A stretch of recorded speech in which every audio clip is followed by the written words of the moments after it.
be to Allah, who raises up among our family and our community to do the work that He asks us to do. Peace and blessings upon the Prophet Muhammad, who has delivered this perfect, completed message for us to guide our lives. May Allah be pleased with His companions and all of us who follow the guidance. I'm a little nervous. It's been a minute since I've been up here, so I practice projecting.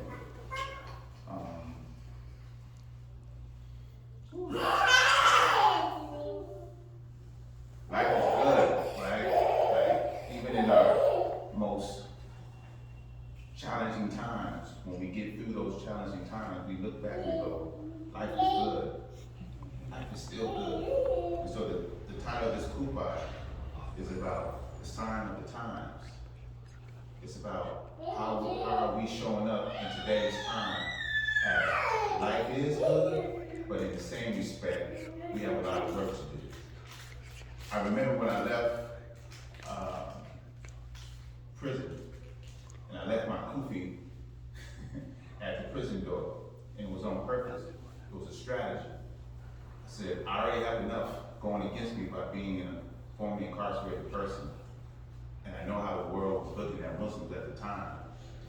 And I said, before I allow them to put roadblocks in my way, I'm gonna make sure that I break down these barriers, and I'm allowing them to get to know me. And then when they look around and all of a sudden they see me praying and doing what Muslims do, they're gonna go, I didn't know he was Muslim. I said, that's the point. It's not about me being a Muslim, it's about me being what I need to be in my community to make sure that I deliver the healing. So the message that's coming before us today, and may Allah be praised, because all the truth and the blessing that comes from this message is for Him, and anything that I lack in delivery is my own neglect. But it comes from the Surah 16, Al-Nahl, the bee. Now remember, before my mother passed, I gave her this name. The grandchildren called her Honey. So it's kind of, honey, bee, whatever, right? And she didn't really understand the significance of it. So I would break down pieces of it at a time, but she never truly grasped hold of it, but how things come full circle. And I just want to start off with the first verse, is Surah 16:68. And the Lord taught the bee to build its cells in hills and trees and in men's habitation. I would read every, but it's so strong. My phone isn't really working. I had it in these glasses aren't allowing me to see the air clearly. And the Lord taught the bee to build its cells in the hills and trees and in men's habitation. And when we think about the bee, we also think about the queen bee. And in today's time, our society is in this weird discussion about what is a woman. And there are men who are deciding that they are women without going through what little girls go through, without going through their first menstrual cycle, without going through the discrimination in workplace. Well, they call her Caitlyn Jenner, right? He was known as a world athlete. Before he finished 1 year as transitioning into a woman, he became Woman of the Year, surpassing great women that's in our community, that's around the world. He decided that he wanted to be a woman, and because of that, he became Woman of the Year. And so I have conversations with feminists, and I say, how do you give away your birthright to someone who just feels like it? How do you give away the special privilege of being a man with a womb that gives birth to more men? I said the word men just means mind. A mind that is capable to submit to build great things, to create communities like bees, inhabitants that we don't even know exist. When I learned that the pyramid is as tall as it is deep. It is actually a diamond. When I learned that these structures are all the way around the world, how do we do these great things by the will of Allah? But with these great minds, and these women give us birth. So we must protect our women. We must protect the queen bee. It is important that we stand up to this in the habitats that are built in the hills and the trees and among men that are establishing spaces in our minds and our thoughts and our community. How are we showing up in the signs of the times? When we're having discussions about the definition of a woman. We as Muslims have to show up. And we have to have those tough conversations, even though we may be canceled. I'd rather be canceled than to sit by quietly and give pronouns. And shake my head, yes, ma'am, to a man. It doesn't make sense. And so I live in San Francisco, where this is one of the epicenters of this discussion. And Allah is great, because through all my travels in the last 4 years of being free, I followed the steps that he gave me, like a bumblebee going from flower to flower, gathering pollen, to understand the community in which I live in, to bring this healing to the people that need it. And I had no idea what I was doing except what my purpose in life was. I said, I know this is my purpose, because I feel it. Now, I don't feel like a woman, but I feel the presence of Allah working through me. And when I wanted to go astray and do the things of my own pleasure, my own desire, he said, I'll give you some time, because I kept you in that dungeon, in that cave for 30 plus years. I understand you need to understand things that you didn't get to understand in that cave. But you only get a couple of seconds, because I need you to be about your work. I said, come on, Allah, give me a couple of seconds. Let me get this out of my system. Let me understand what's going on, the things that I've missed, the things that don't make sense to me. I need to have conversations, and I need to be in certain places. So I found myself in jail several times, 4 times. They sent me to jail because they wanted to send me back to prison, because I released people from prison. And my parole said, you cheated your way out, and I don't like the way you move. And so I used to argue with him. I came out with my stinger, and I was trying to sting him. But Allah said, how did I let you free? And I said, because I chose to love myself and love your creation, Allah. He said, exactly. It took you a long time to figure that part out, but when you did, I freed you. Now I need you to go in that office and tell that man who's trying to put you back in prison that you love him and that he is only doing what I created him to do. And I did it, and he said, what kind of tricks are you up to? I said, this is how I got out of prison. I decided one day to love myself enough and every part of Allah's creation, even though He hated me. And I say this because He put me in jail because I had never been in jail. I went from the straight juvenile hall to the state penitentiary. I skipped this process. And as I say, and as I stand here before you today, you cannot skip the steps of life. You will have to make them. You will have to repeat them. You will have to go through them. And so I found myself coming out at the chronicle age of 48, feeling like a 17-year-old again, a 20-year-old again. And I was asking these same age groups to help me understand what is going on as I worked my way up through the stages of life that I had missed. Protecting my honeycomb, building my honeycomb, protecting my bee. Who is my bee? Who is my queen bee? How do I move out through the land of these people, right? And so I say that because now, just a few weeks ago, I completed a project that would have been thought to be unimaginable. I was walking through the same halls of the same jail that they had tried to lock me up in freely with a sheriff badge, and I always reminded them, I said that word sheriff comes from the Arabic word sharif, which means honorable. And as long as I walk honorable, you could never lock me back up. And you too with that badge, the crescent and the star, you too need to be honorable. So Allah put me on the San Francisco Sheriff Oversight Board to make sure that these honorable men be honorable.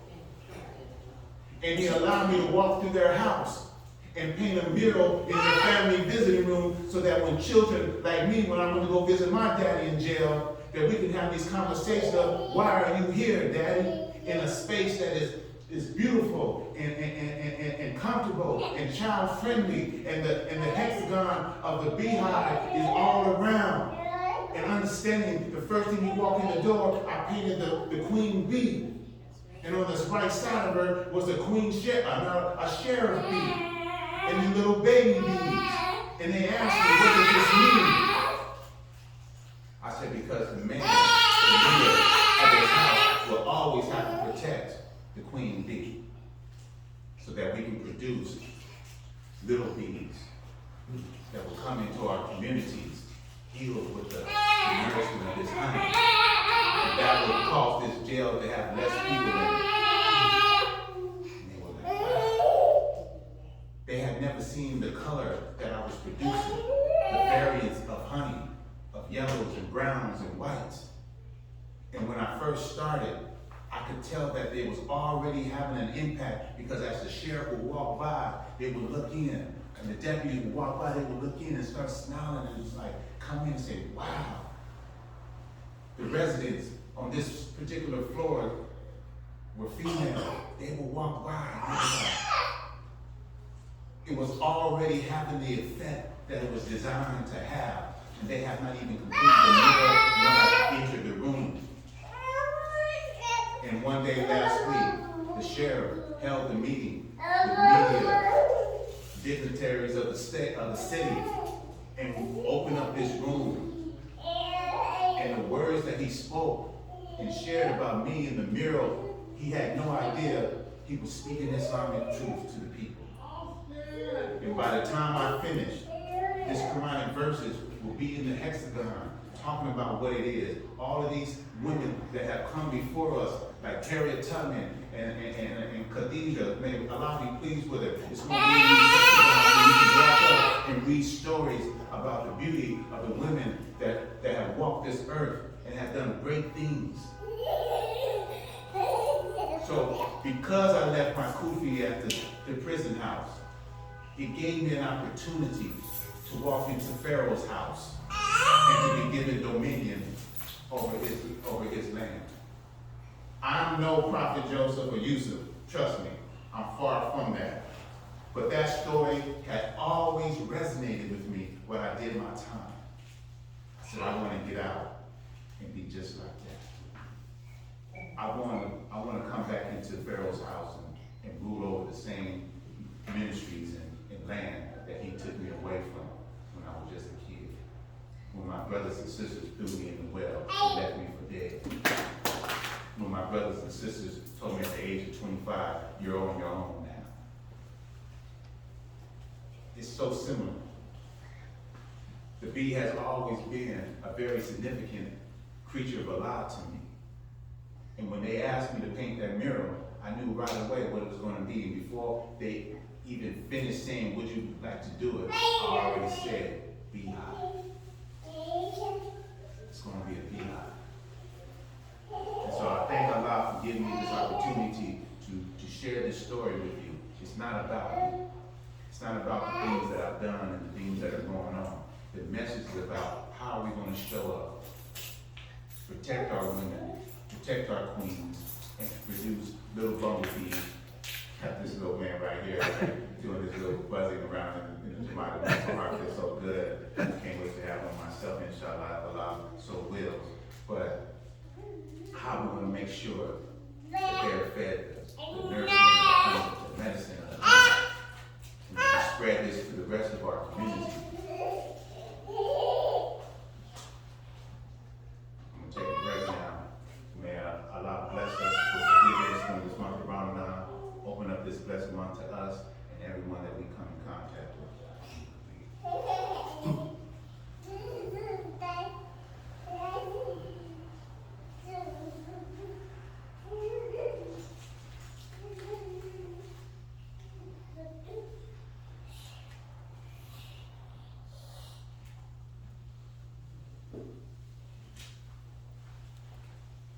Assalamu alaikum wa rahmatullahi wa barakatuh.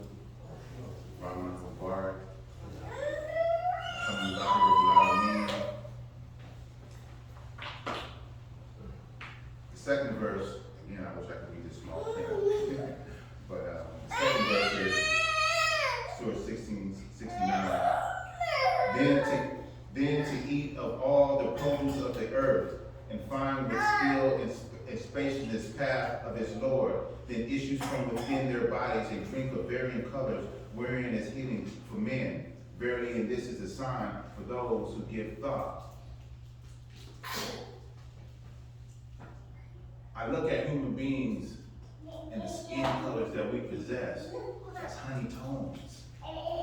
And I've been in a situation lately where, in search of my queen bee, I've come across every varying color of these honey tones, hoping that I find one that matches with me, and I'm not picking one specific one. And as my brothers know that, I'm like, I just want her to be Muslim. It makes it so much easier. And I know that the Muslim sister has that honey, that healing, that comes that no other woman has. Because I've been in the conversation of feminism, right? Feminists, being a feminist, and this new stance that they're taking. And I listen and I allow them to say their spiel. And I said, well, how does that help me? It may help you, but how does that help me when your very thoughts is anti-me? And we have these deep, rich discussions, and I said, let me share something with you. I said, Islam, that you may not like, was the first feminism movement in the world. We were burying our daughters because we found no value in them. This was our abortion back then. We didn't even do it while it was in the body, so yeah. I said, we gave them the right. Islam gave them, not we, but Allah, we as Muslims in Islam, we gave them the right to inherit money, to inherit property, to be in control of their bodies, in control of their destinies, to be able to have the good character. Equality was the character building. You're equal in your race to Allah. You're equal into your race in building your character. You're equal into your development as a human being. But this same woman, when I met her, she's like, can you walk me around the block in the TLs because I feel more safe? And I said, see, I didn't ask you to walk me around the block to feel safe. So how are we equal? We're different but equal. We're different, but combining ourselves makes us great. We're different, and my good is good, and your good is good. We don't have to be equal in the sense that pound for pound, we're equal in fighting. Or pound for pound, we're equal in making a good home. I talked to her about the right to vote. I said, you know, man gave you the right to vote in this country, but it wasn't because you was equal. I said, do you know why you never had the right to vote in this country? This country is amazing. As much wrong with it, this is an amazing country, and I believe that the Muslims will take it back over as we once did before. And that's a whole other discussion. But I said, the reason why you didn't have the right to vote, because you wasn't doing nothing. And it wasn't because you couldn't do nothing, but you wasn't fighting the wars. You wasn't going off and dying. You wasn't building the roads. You wasn't building the structure of the city. And so what did you have to weigh in on? But as soon as Rockefeller decided that he could make more money by putting more people into the workforce, which he was losing money because half his workforce was at home building a house and making sure that their children was raised, now you deserve to have a right to vote because now you have a say-so in the construction of the beehive. We didn't need to ask your information because you were just being protected. The queen in the beehive, she don't do no work, she produces what she do. She don't go out into the environment and wait for some kid. Let bees out. They don't have to dodge. She don't have to dodge the swipe of a man who's scared of it. She don't have to. The bee doesn't have to. The queen bee doesn't have to go out there and hope some bird doesn't come and swoop up and have it for lunch. The difficulties of being out in the world and building and coming back and building this was spared for you. So that you can be a queen. And I said, why don't you appreciate that? Because I sure know I would. If I can kick back and everybody else will go out there and face the danger, what would I have to complain about? I'm actually in control of the whole beehive. Why are you complaining about being at a status? I said, let me also tell you something, Miss Queen Bee. I said the word man includes everybody. We don't even get a right to have our own man. I said, but the word woman only includes you. It's the station that Allah gave you to be separate and up on a pedestal that we have for you. I said, but man means all of us, mankind. So be proud of your station as a woman. Have that as a dignity. You don't have to fight. Yes, there are cruelty against women, and we as Muslims, we stand up for that. We stand against that. I remember becoming a Muslim, I heard that if a Muslim Mina cries out in the far land, we all gather our horses and we go out there and we protect her. I said, I like that. I don't want to be about that. When Prophet Muhammad Sallallahu said, when he found out who was the hypocrites among them, he said, they wanted to start killing everybody on the list. He was like, whoa, whoa, whoa, whoa. So I don't want to be known as somebody who kills their own people. That was another thing that just made my heart love Islam. I don't want to be somebody that's been known to be hurtful and a killer of my own people. Who wants to be that? So in that same respect, why would I create a philosophy that destroys the other half of me? And so when we have these discussions, it took a minute, because cognitive dissonance is real. It means like everything that you believe in, somebody's telling you something different, you don't even want to hear it. But as time went by, man, thank you for allowing me to see things from a different perspective. And that's what we got to do. We got to go onto these habitats, far on the hill and in the trees and other men's spaces that we don't necessarily agree with, and give them this healing. We got to take control of the narrative of our world, of our community, of our nation. What is a man and what is a woman, and why we need both of them to raise these children, because while we're both of at work, who is raising our children? A school system that was designed to make them slaves to the workforce. A school system that was designed to make them not know who they are. Because a person who knows who they are cannot be a slave. This is real. Rockefeller designed this system, not Prophet Muhammad Sallallahu. We have to make sure that we are at the forefront and in the conversations and at the tables that are designing systems that are governing who we are. We can no longer sit back in our own little hives and think that we're safe. They will come for our honey. They come for our queens. They will destroy our bumblebees. Because we are bringing a healing and a mercy that will destroy theirs. So we don't strike first. They'll strike first, often, and until we are calm. But Allah says He will protect us from our enemies. But how does He do that? How does He protect us from our enemies? He said He might protect us from ourselves. We got to do that. So I encourage you, brothers and sisters, protect each other with the healing. In this month of Ramadan, pray for more honey. Give honey to your enemies. Then that taste is medicine for their racism, for their bigotry, for their sexism, for their confusion. Give them the sweet taste of love, which is honey. Love is the most powerful honey on the earth. It got me out of prison. It got me out of the jails. It got me out of poverty. It got out of me fear-based thinking. Because a man who's been gone for 30 years, living in San Francisco, with no formal education, with no formal trade, because I refused to do anything in that place that would uphold his walls and his functions, so that set me back a little bit as far as just education. But I knew that Allah had me, because I come from a ummah who was led by a man, a great man, who was unlettered, who was unlearned. So I didn't need your education, mister. I needed this education. I needed this honey. And it supplies me with everything I need, and it will supply you with everything you need. You don't need to be in a fear-based mentality. I didn't work for a whole year in San Francisco, and I never lost my hive. I never lost my car. I never lost my friendships. I never lost my health.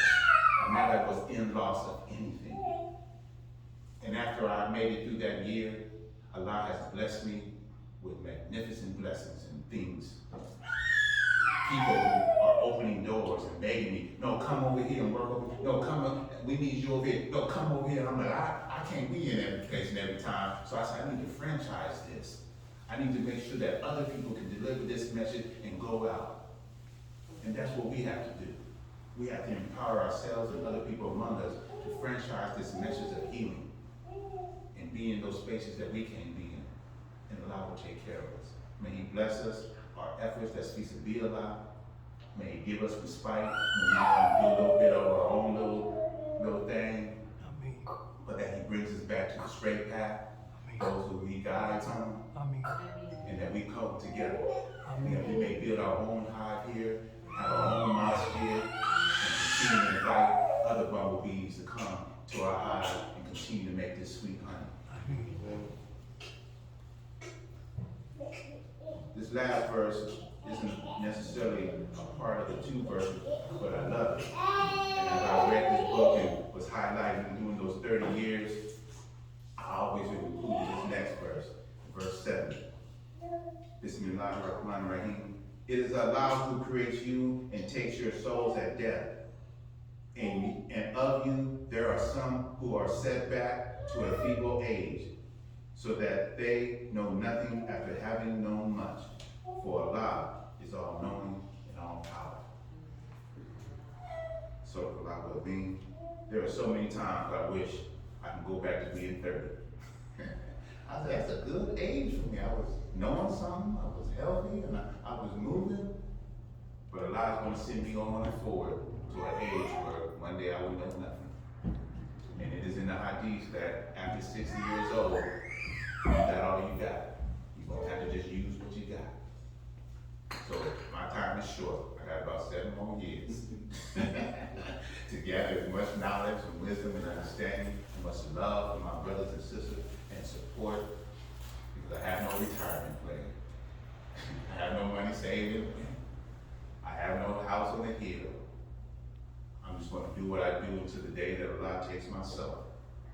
And may He bless it to go to the paradise and miss that hellfire as you too.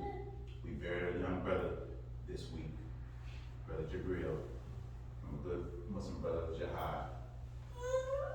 A close friend of his died right in front of him in the streets of Oakland, and he was never the same. Just imagine us who have seen such things, and Allah has blessed us to come back from it. Those of us who have served many years and decades in places that were despicable with human beings. But today, from the work that we've been doing, these institutions are closing. They had 5 prisons slated to close by 2025. At one time, they were double-filled occupancy. They were stuffing people in three-level bunks in small spaces that was built for a third of it. And now, for the work that we're doing, we're emptying jails, we're emptying prisons, we're fighting to remove slavery from the Constitution of the United States, the 13th Amendment, the exception clause. We're doing great work. He sent us away, and now we've come back, and the men are showing up. So sisters, I know we've been gone, but we back. We back, and they know it, and they got a plan for us, but Allah 2 plans, and He is the best of planners. Alhamdulillah, Rabbil Alameen. Ameen.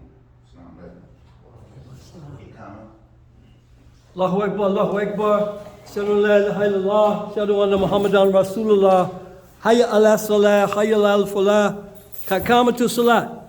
Allahu Akbar, Allahu Akbar. La ilaha illallah.